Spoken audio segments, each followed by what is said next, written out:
मुक्तक काव्य क्या है या खंड काव्य क्या है, इस पर मैं आपसे चर्चा करूंगा। आप सभी को ये मालूम है कि आपके पास दो पेपर है। पेपर 1 में प्रस्ताविका विलास है जो पंडित जगन्नाथ ने लिखा है। पेपर 2 में काव्य प्रकाश है जो मम्मट ने लिखा है। उनका समयावधि 11वीं शताब्दी है। काश्मीरी पंडित थे और हिंदू राजा के आश्रम में उन्होंने लिखा, परंतु वो तो खंड काव्य नहीं है। मैं आपके मुक्तक काव्य और खंड काव्य की बात करता हूँ। मुक्तक क्या है? जो स्वर जो स्वतंत्र रूप से, स्वच्छंद रूप से, स्वतंत्र कंठ से जो गाया जाए वो मुक्तक कहलाता है। खंड काव्य को गीति काव्य भी कहते हैं। मुक्तक काव्य, खंड काव्य, खंड काव्य, गीति काव्य, गीति काव्य गाया जाए। मुक्तक काव्य, खंड काव्य और गीति काव्य जो गाया जाए, लयबद्ध गाया जाए, छंदोबद्ध गाया जाए। खंड काव्य, महाकाव्य शर्गबद्ध होता है। शर्गबद्धो महाकाव्यम तत्रेको नायिका सुना है। महाकाव्य जो है शर्गबद्ध होना चाहिए और ऐतिहासिक दृष्टिकोण से लिखा जाना चाहिए और उसका नायक कोई देवता होना चाहिए। जैसे रामायण है, महाभारत में कृष्ण है, राम है। ऐतिहासिक दृष्टिकोण से लिखा जाना चाहिए और वो जिसमें पर्वत है, पहाड़ है, नदियां हैं और जुआ है, राजनीति है। महाकाव्य यूं होता है जिसमें चंद्रोदय है, युद्ध है, द्यूत क्रीड़ा है। तो सर्गबंधो महाकाव्यम तत्रेको नायिका सुर है और सर्गबद्ध होना चाहिए ऐतिहासिक दृष्टि से, वो महाकाव्य होता है। ये खंड काव्य है।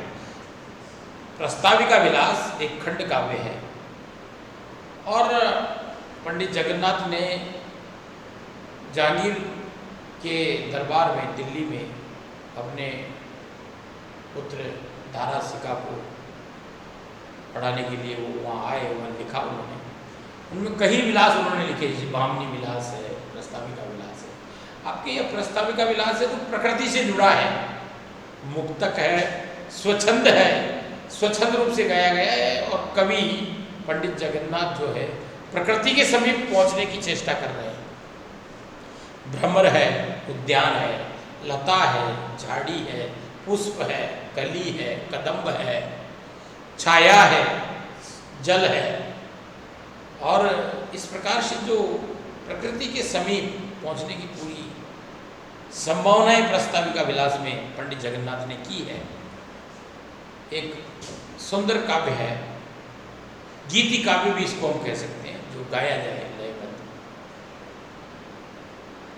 और इसमें 48-49 श्लोक हैं, क्योंकि महाकाव्य और खंड काव्य में यही अंतर है। महाकाव्य जो है लंबा चलता है, सर्ग के बाद एक, सर्ग के बाद एक आता है। उसमें युद्ध है, राजतिलक है, द्यूत क्रीड़ा है, चंद्रोदय, सूर्योदय, समय का परिवर्तन है, द्वेष है, बहुत सी चीज़ें होती है। खंड काव्य जो है एक कविता, शॉर्ट कविता के रूप में होता है, गीति के रूप में होता है, जो गाया जाता है और उसमें कवि जो है प्रकृति के नज़दीक पहुंचने की कोशिश करता है। जैसे मेघदूत है, मेघदूत में कवि कालिदास मेघ के माध्यम से पूरे मानसून का चित्रण करते हुए पूरी भौगोलिक दृष्टि का भी, वो भारतीय भौगोलिक दृष्टि का ज्ञान बोध कराते हैं। उसी प्रकार नीति शतकम है, वो भी एक गीति काव्य है। उसमें नीति के 100 श्लोक हैं। भर्तृहरि की नीति के 100 श्लोक हैं। वो नीतिकार है, उन्होंने 3 चीज़ें लिखी, नीति शतक, श्रृंगार शतक, वैराग्य शतक। 100 श्लोक हैं, 300 रानियाँ हैं, पिंगला उनकी प्रिय रानी है। और नीतिकार के साथ साथ वो एक लैंग्वेजिस्टिक, भाषाविद भी है। भाषा की वो प्रख्यात विद्वान है, भाषा की वो ज्ञाता है। और भर्तृहरि ने जो अपने जीवन में कोणों के युद्ध के बाद विक्रमादित्य के राज तिलक करके वो चले जाते हैं अपनी नितांत तपस्या के लिए अमर फलकानी के उपरांत। तो वो एक गीति काव्य है वो भी, कि संपूर्ण वैराग्य के बाद, संपूर्ण राजकार्य के बाद भी वो अपना संपूर्ण राज्यभार सौंप के वैराग्य को चले जाते हैं। पिंगला की उस अमर फल की कहानी पर याम चिंतयामि सतता मयि सा विरक्ता, जिसको मैं रात और दिन याद कर रहा था वो मेरे लिए विरक्त हो गई। तो ये कवि स्वच्छंद रूप से अपने खंड काव्य को, अपने गीति काव्य को, अपने मुक्तक काव्य को सुंदर तरीके से प्रस्तुत किया है। नीतिकारों में भर्तृहरि है, विदुर है, चाणक्य है।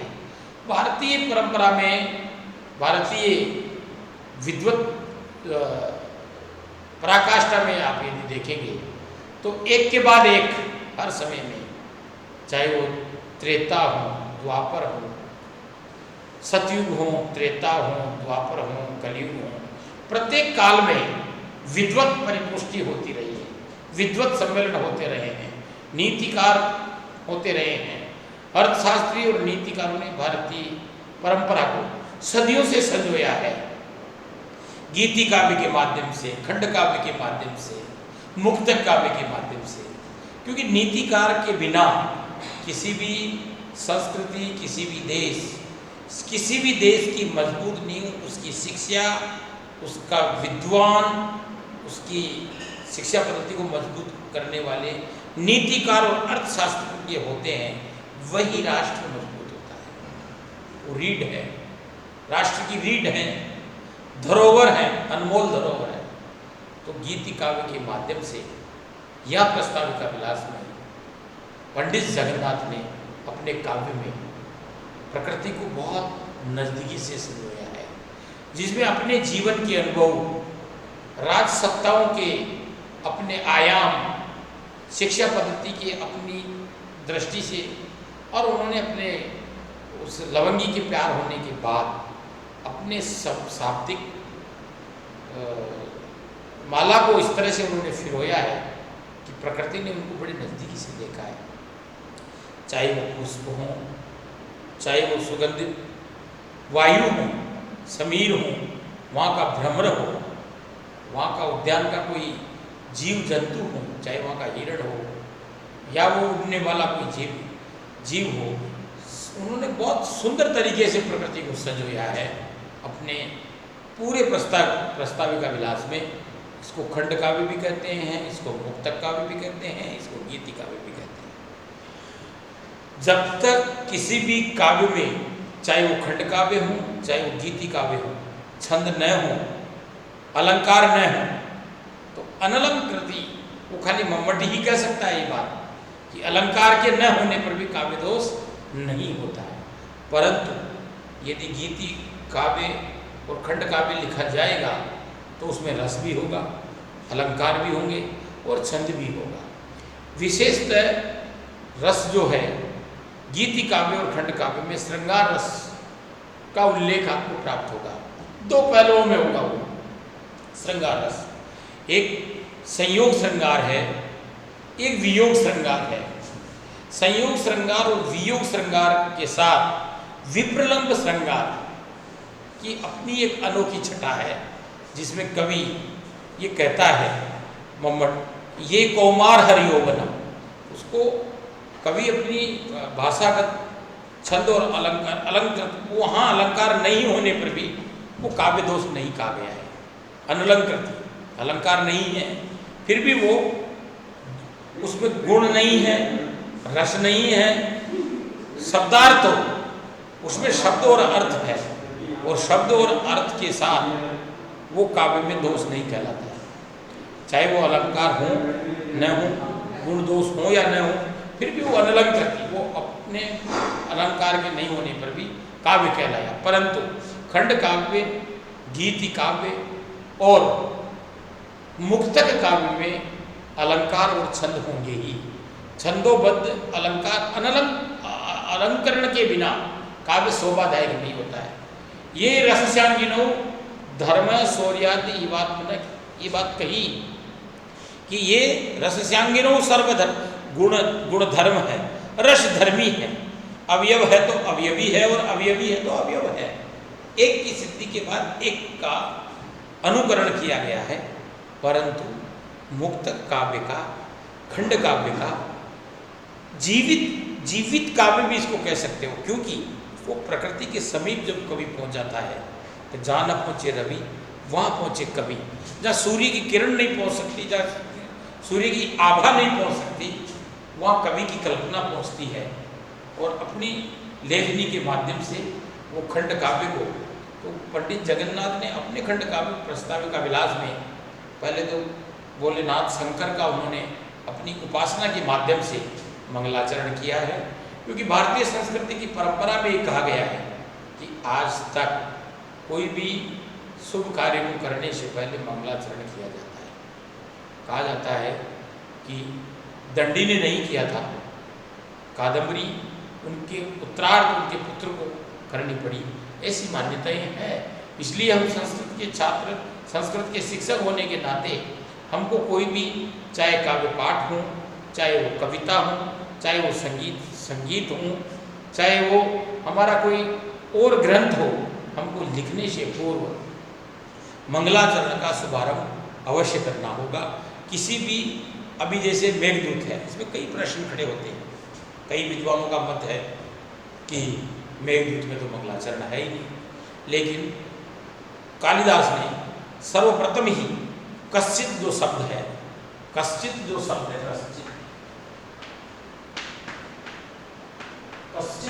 है, कै शब्द, कश्चित में जो कै शब्द है वो अपने आप में मंगलाचरण है।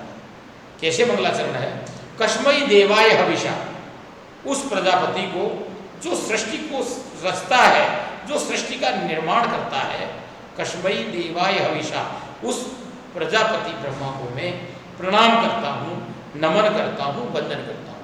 तो कै शब्द कस्मै देवाय हविषा उस प्रजापति की ओर इंगित हो गया, तो इस कै अक्षर में ही अपने आप में मंगलाचरण है, कस्मै देवाय हविषा, ये वैदिक शब्द है। दूसरा, कालिदास के सामने क्या चुनौती खड़ी हो गई कि उनको कहीं लिखना पड़ा, पूरा मंगलाचरण नहीं लिखना पड़ा।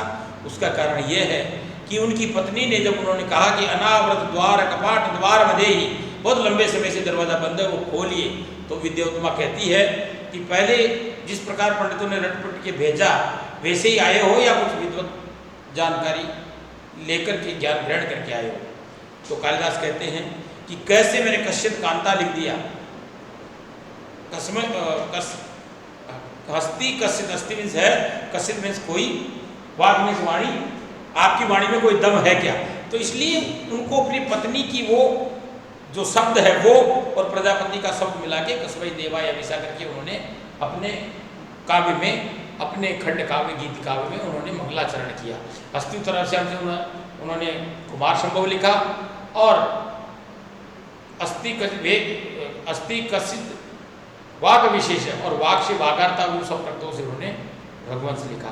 तो अपनी पत्नी के शब्द कै को और प्रजापति के कस्मै देवाय हविषा को मिला करके अपने खंड काव्य में उन्होंने मंगलाचरण किया कि कस्मै देवाय हविषा, अर्थात मैं उस प्रजापति को नमन करता हूँ। तो कोई भी हमारा काव्य, खंड काव्य, गीति काव्य, हमारी कविता, हमारा ग्रंथ, मंत्र, सबसे पहले शुभारंभ करने से पहले हमको मंगलाचरण करना ही होता है। शुभम इतिवा शुभम, यदि शुभ। ओके, धन्यवाद।